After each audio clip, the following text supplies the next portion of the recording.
Hola a todos, nuestra historia comienza en Veracruz, una pequeña ciudad en las costas del Golfo de México, un 31 de octubre de 1995. Eduardo era un joven de escasos 15 años que vivía en la prolongación de J.B. Lobos, justo enfrente del Panteón Jardín. Como cada año Eduardo esperaba ansioso la llegada de la Noche de los Muertos, ya que amaba comer los dulces típicos de la fecha y asustar a los niños de su barrio.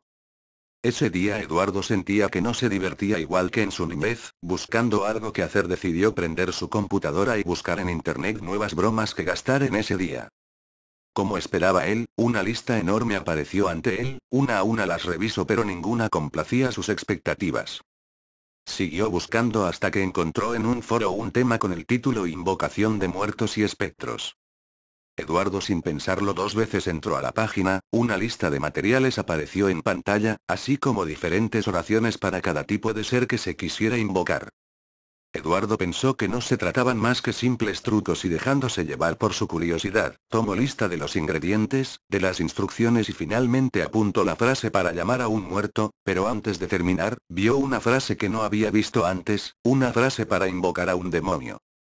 Dejándose llevar por la impresión decidió anotar esa, sin perder tiempo agarró dinero de su alcancía y se puso en marcha al mercado Hidalgo, donde compró hojas de laurel, un par de veladoras negras, una estatuilla de la Santa Muerte, y una pluma de gallina negra. Llegada la noche invitó a sus amigos Pedro y Marcos a ver lo que pensaba hacer. Sus amigos pensando que no sería más que otra broma de Eduardo aceptaron asistir. Eduardo los llevó a su habitación, el lugar donde se llevaría a cabo la invocación. Acomodó todo de acuerdo a las instrucciones, dibujando en el piso de su habitación un pentagrama usando un gis blanco, colocó en el centro la estatuilla de la Santa Muerte, frente a ella un vaso con agua y una veladora negra en cada lado, finalmente tomó un cuchillo de la cocina. Eduardo tomó el cuchillo y se hizo una cortada en la palma de la mano y finalmente colocó la pluma de gallina negra sobre su herida, dejándola bañada en sangre y la colocó sobre el vaso de agua. Finalmente solo quedaba esperar la medianoche, justo el momento en que la puerta de los muertos y la puerta del infierno se abrían. Llegada la medianoche Eduardo inició la invocación diciendo las siguientes palabras. Oh Lucifer, príncipe de las sombras, atiende mi llamado, hazte presente en esta tu noche, ven que te invito a mi casa, ven y disfruta de tu noche, ven a esta casa pecadora que renuncia a Cristo y promete serte fiel, yo te invoco. El silencio se hizo presente, los minutos pasaron y nada ocurría, parecía que todo era un simple fraude de internet.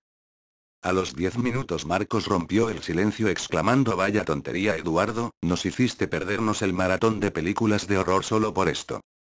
Eduardo sintiéndose apenado les pidió disculpas y mientras los acompañaba a la salida un grito desgarrador sonó dentro del cuarto de la madre de Eduardo.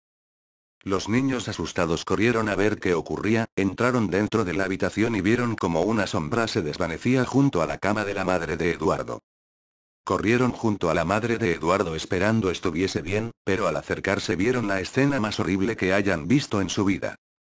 La madre de Eduardo estaba muerta, con el rostro deteriorado, sus ojos abiertos de par en par, sus globos oculares habían sido arrancados por una especie de monstruo, su cuerpo estaba totalmente desgarrado como si unas garras afiladas lo hubiesen cortado, el vientre de su madre estaba totalmente abierto, sin un solo órgano en su interior. Pedro llevado por el miedo salió corriendo de la habitación mientras Eduardo desconsolado lloraba frente al cadáver de su madre, Marcos aguantando las náuseas que le producía el aroma del cuerpo tomó el teléfono y llamó a la policía. Al poco después y antes de la policía llegara, los tres chicos comenzaron a escuchar cómo se arrastraban unas cadenas, sin pensarlo dos veces trataron de salir corriendo de la casa. Corrieron rápidamente hacia la puerta, pero Marcos que era el más lento se quedó un poco atrás, y momentos antes de llegar con sus amigos que le decían que se apurara, unas manos como garras lo tomaron de la cintura y lo jaló hacia atrás con tal fuerza, que las garras rebanaron por la cintura a Marcos. Eduardo y Pedro miraban horrorizados como su amigo aún con vida rogaba por ayuda, antes de poder acercarse a ayudarlo fueron testigos de cómo unos ojos rojos aparecieron en medio de la oscuridad de la casa, y como unas garras tomaban el cuerpo del chico. Marcos dio un grito desgarrador, y una lluvia de sangre y sesos cayó sobre Pedro y Eduardo. Los ojos rojos se desvanecieron dejando la mitad del cuerpo de Marcos tirado y decapitado, unas grandes marcas de dientes se encontraban en el cuello, algo había devorado la cabeza de Marcos. Justo en ese momento llegó la policía. La policía al entrar en la casa vio a los dos chicos llorando tirados en el suelo mientras gritaban. Un oficial los sacó de la casa, mientras el otro caminó por la casa alumbrando con su linterna. No tardó mucho en encontrar en el piso el cuerpo destrozado de Marcos y el cadáver de la madre de Eduardo.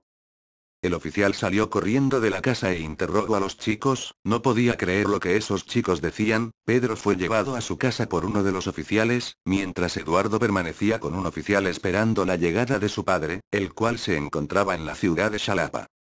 2 horas después por fin llegó su padre, al cual sin pensarlo dos veces abrazó con toda su fuerza mientras lloraba desconsoladamente.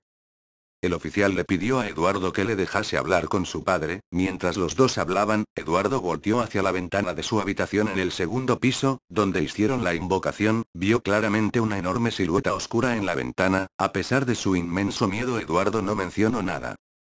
Esperaron a que los cuerpos fuesen sacados de la casa y entró Eduardo junto con su padre. Por primera vez en toda la noche se sentía a salvo.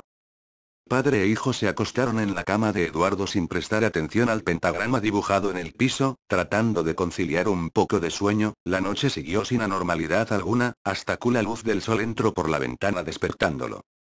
Eduardo abrió los ojos, buscando a su padre, el cual ya no estaba junto a él. Atemorizado bajo las escaleras, escuchó un ruido de cadenas en la cocina. Con temor corrió a la cocina deseando que su padre estuviese bien. Al llegar a la cocina, Eduardo vio a su padre frente a la estufa, preparando el desayuno. El padre de Eduardo, sin voltear a verlo, con una voz suave exclamó: «Siéntate, hijo, tu desayuno ya está listo, te preparé un par de huevos con jamón y un poco de café». Eduardo aliviado se sentó en la mesa y sin decir palabra alguna comenzó a comer. Su padre siempre fue mal cocinero, pero por alguna razón en esta ocasión su comida tenía un sabor espectacular. Sorprendido le dijo a su padre: «Vaya papá, estos huevos están deliciosos, y el jamón está exquisito, no sabe como los que comíamos antes». Su padre, respondiendo al comentario de su hijo, mencionó: «Bueno, es que no es de ninguno que hayas comido antes». Eduardo, sorprendido aún más, se atrevió a preguntar: «¿Entonces de qué es?». Un silencio inundó la habitación durante unos segundos, hasta que el padre de Eduardo rompió el silencio y exclamó: «Es de tu padre, tu madre y tu amigo». Eduardo, impactado, no pudo evitar ver su comida rápidamente, deseando que lo que él mencionó fuese una mentira, una simple broma, y observó cómo entre los huevos y el jamón se encontraba un ojo que reconoció al instante. Era el de su amigo. Aún tenía esa mirada de terror. Volteó a ver a su padre y este estaba mirándolo, pero no era su padre. Era un ser espantoso, con unas patas de cabra, unos brazos con afiladas garras, unos enormes cuernos enroscados, ojos rojos como la sangre, y negro como la noche misma. Eduardo corrió rápidamente hacia la puerta buscando escapar, pero sintió como las garras de aquel demonio lo jalaron de la cintura cortándolo por la mitad. Y lo vio a ese horrible ser frente a frente, mientras comía los restos del rostro de su padre, y finalmente abriendo su boca arrancó la cara de Eduardo. Al poco después los oficiales llegaron para hacer una investigación más extensa. Tocaron el timbre y al no tener respuesta alguna y preocupados derribaron la puerta. La casa estaba oscura, manchas de sangre cubrían las paredes, un intenso aroma a putrefacción inundaba la casa. Buscaron en todos lados y no encontraron nada. Subieron a la habitación de Eduardo, y allí, vieron pintado el pentagrama ahora cubierto de sangre y en el centro, los cráneos limpios de Eduardo y su padre.